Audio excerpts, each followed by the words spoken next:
Hello， 朋友们，大家好，我是小丁同学。本期视频为大家带来咱们的用车小知识的分享啊，也是我们很多平常用车的时候非常常遇到的啊，会有各种各样的声音啊，从各种各样的部位里面发出各种各样的声音啊。小丁给大家做一个汇总，是什么原因发出这个声音？大家可以收藏、点赞、关注一波，好不好？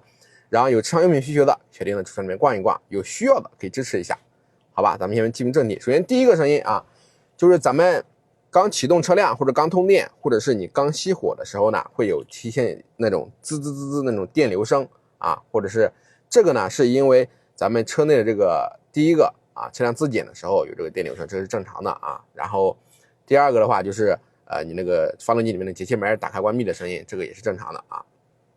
还有一点就是说，你时间停着比较长之后，你车子比较凉啊，车子比较冷，刚启动的时候，咱们开车的时候会有一些易弱的杂声。啊，滋啦啊，滋滋这种类似的这种杂的声音的话，是很正常的，因为你刚启动的时候，车里面那些机械部件它要有一点小磨合啊，它会发出一些异样的声音。这个短期的话或者短途这种小的异响呢，是很正常的现象啊，大家不用过于担心，好吧？然后第二个问题也是我们粉丝朋友问的比较多的啊，就是特别是我们现在涡轮增压的车型啊，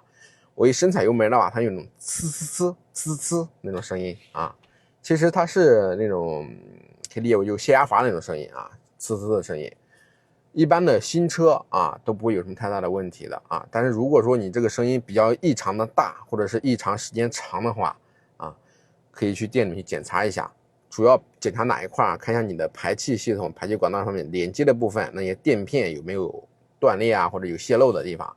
或者说看一下你的皮带有没有需要磨损的异常磨损的地方，但一般新车或者短期的车辆上都不会出现这种问题的啊，好吗，朋友们？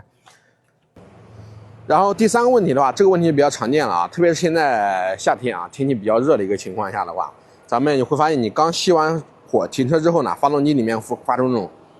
嗡嗡的声音，很大啊，很大嗡嗡的声音，而且会持续个几十秒甚至1分钟、2分钟的样子啊。这是因为咱们现在车内的这个风扇在持续进行工作，给发动机进行降温，特别是涡轮增压的发动机啊，它会让你的发动机，如果让你发动机迅速降温的话，这个风扇会持续的工作个几十秒或者是1分钟左右啊，这个是非常正常的现象啊，朋友们，并不是说你的车坏了啊。OK， 然后第四个问题的话，很多朋友反映为什么说我熄完火之后坐在车内的话，我的这个驾控台里面有一点轻微的嗡嗡的声音啊，或者是空调出风口还在往外出风，是怎么回事啊？这个是因为我们现在搭配的自动空调啊，它在你熄火之后，车内坐人的情况下，它会调节咱们那个空调的内外循环啊，会有那种嗡嗡的电机声啊，有一点很轻微，然后呢，还会自动给你送风啊，往车内送风，它为了防止你这个在车内的话缺氧一个情况的一个发生，好吧，这个也是正常现象啊，送风啊，包括有嗡嗡的轻微的响声，这都是正常的，朋友们。然后第5点的话，这个问题吧不太常见啊，就是很多有时候呢，你会通过起火之后，从这个车后方油箱那个部分经过的时候，会听到一点嗡嗡的响声，很轻微啊。这个是因为特别是我们国6之后的车型啊，在你的油箱里面是有一个检测棒的啊，检测泵，然后检测你的油箱里面的油压啊、密封性啊这些东西啊，会有一点小工作的声音啊，这个声音不常见啊，但是呢也是没有任何问题的，朋友们，好吧 ？OK， 朋友们，今天小丁给大家总结一下啊，咱们在车辆的使用过程中，因为咱们的车辆的话，整体包括发动机啊、变速箱啊，它都是一些各种机械的零部件进行组成的，加上咱们的各种的电路啊、电脑板啊。工作的过程中啊，它可能会有各种各样的声音的一个产生，这个是正常的现象啊。因为机械的东西，铁打铁啊，工作的磨合啊，或者是咱们电路的电路工作啊，这有异响的声音产生很正常的。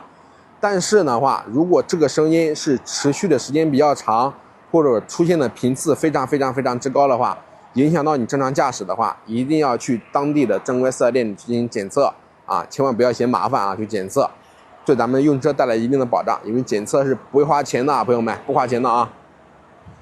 OK， 那今天的视频到这里结束了，朋友们，大家帮小丁点波赞、点波关注，支持一波啊！咱们下期视频给大家实测一下咱们别克君越的城区油耗，就像咱们上次那个昂科威 Plus 一样啊。小丁先去加油站加完油，然后给大家跑一段之后再去加油，看一下实际的油耗是多少，好吧 ？OK， 那这里小丁依然祝所有的朋友们生活愉快。天天开心，咱们下期再见，拜拜各位，拜拜。